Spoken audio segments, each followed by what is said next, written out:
chiffre sans doute sous-évalué. Les Portugais, les Espagnols ont fait place maintenant aux Africains qui arrivent.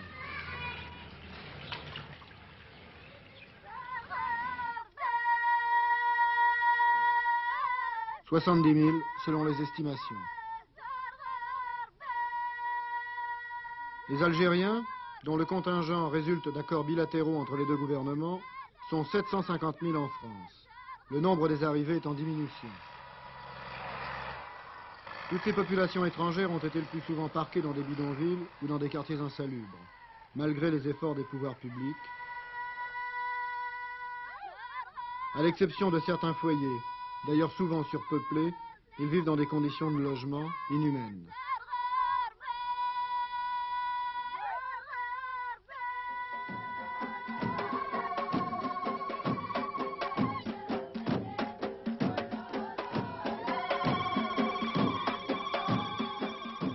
Petite annonce pour Européens seulement. L'effort de formation coûte déjà cher, mais il est insuffisant.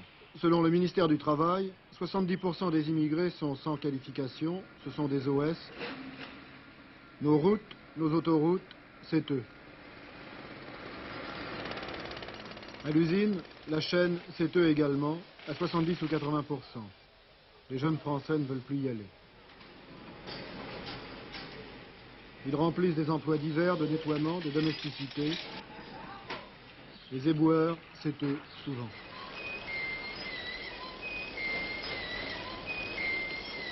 Outre les conditions de vie se pose le problème des rapports entre des communautés aux civilisations différentes, avec tous les phénomènes de rejet que cela comporte.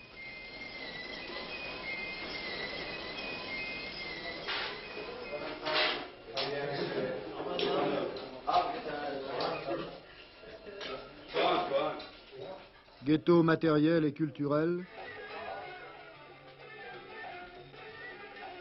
source de malentendus,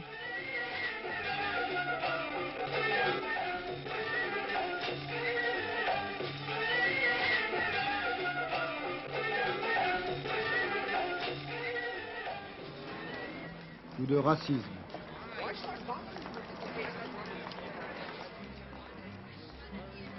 Le problème des immigrés fait désormais l'objet d'un débat économique, social, humain dans la communauté française. D'autant plus que les premiers signes d'une politisation sont apparus. Leur délégation était importante au défilé du 1er mai.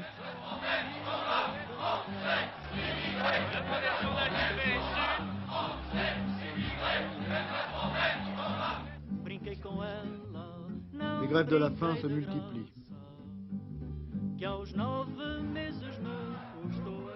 Que faire? C'est l'une des questions que nous nous posons ce soir.